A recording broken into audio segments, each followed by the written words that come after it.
warahmatullahi wabarakatuh.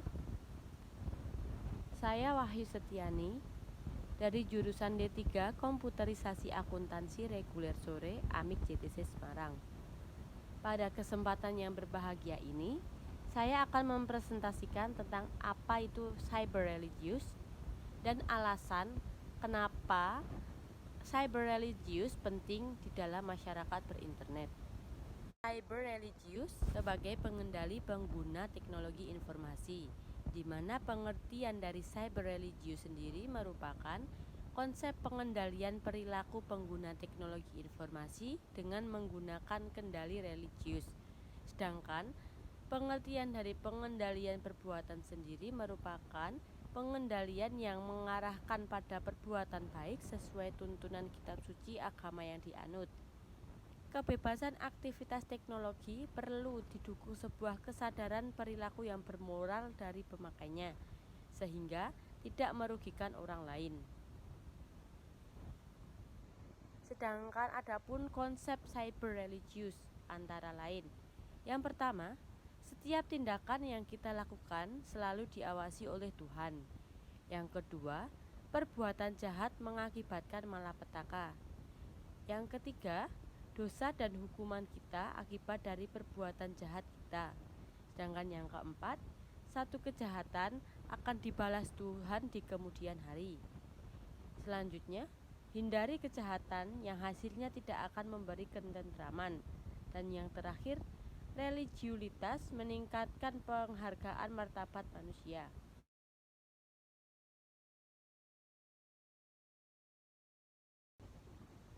Perkembangan teknologi informasi sebagai dasar munculnya cyber religious. Adanya perkembangan teknologi informasi mengakibatkan pengguna bebas memanfaatkan semua fasilitas teknologi informasi. Yang kedua adalah penyalahgunaan kebebasan. Dan yang ketiga adalah masalah kemanusiaan dan moral. Dan yang terakhir adalah generasi penerus yang bimbang antara pilihan yang baik dan yang buruk.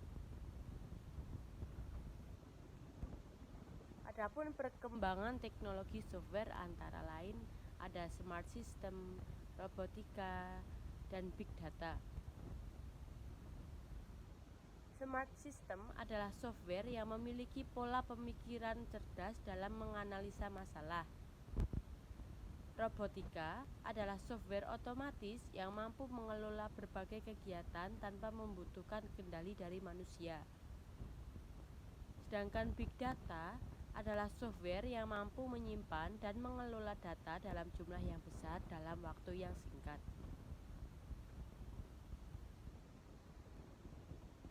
Perkembangan teknologi informasi ternyata juga membawa dampak negatif dan positif bagi manusia. Dampak positifnya antara lain, yang pertama, meningkatnya efisiensi setiap kegiatan, baik biaya, waktu, dan tenaga.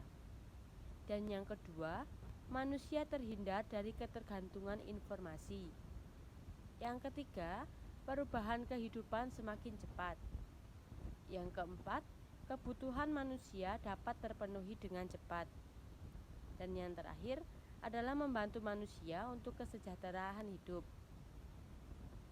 Di samping adanya dampak positif dari teknologi informasi, juga ada dampak negatifnya. Antara lain, yang pertama, menurunnya rasa sosial antar manusia. Yang kedua, meningkatnya rentang pemahaman teknologi yang dapat menimbulkan munculnya kejahatan. Yang ketiga, berkurangnya proses manusiawi, meningkatnya individualisme. Yang keempat, manusia cenderung konsumtif. Dan yang terakhir, nilai komersial lebih tinggi dibanding nilai kemanusiaan. Adapun pentingnya cyber religious bagi masyarakat modern sebagai berikut. Yang pertama, menurunkan cybercrime dan berbagai variannya. Yang kedua, meminimalkan dampak negatif teknologi informasi. Yang ketiga, menghindarkan individu dari penyalahgunaan teknologi untuk kejahatan dan merugikan orang lain. Yang keempat, menumbuhkan moral religius setiap individu. Dan yang terakhir, menjaga martabat kemanusiaan. Pentingnya cyber religius agar membekali pengguna teknologi informasi dengan kendali religius agar terhindar dari tindakan amoral atau perilaku negatif. Pokok pembahasan yang terakhir yang akan kita bahas adalah implementasi cyber religius di masa depan. Yang pertama adalah media edukasi offline buku dan online dengan aplikasi di internet. Yang kedua, sosialisasi dan pelatihan cyber religius ke masyarakat luas. Yang ketiga, membangun aplikasi cyber religius untuk PC dan peralatan handphone.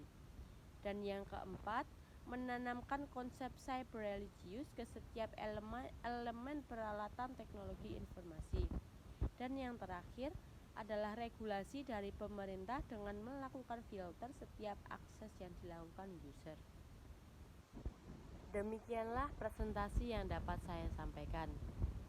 Jikalau ada salah-salah tutur kata ataupun materi saya yang kurang lengkap atau juga pengucapan saya yang kurang jelas, saya mohon maaf yang sebesar-besarnya. Alangkah baiknya jika rekan-rekan semuanya dapat meninggalkan like dan komen di postingan saya kali ini agar dapat mendorong saya agar menjadi pribadi yang lebih baik. Terima kasih. Wassalamualaikum warahmatullahi wabarakatuh.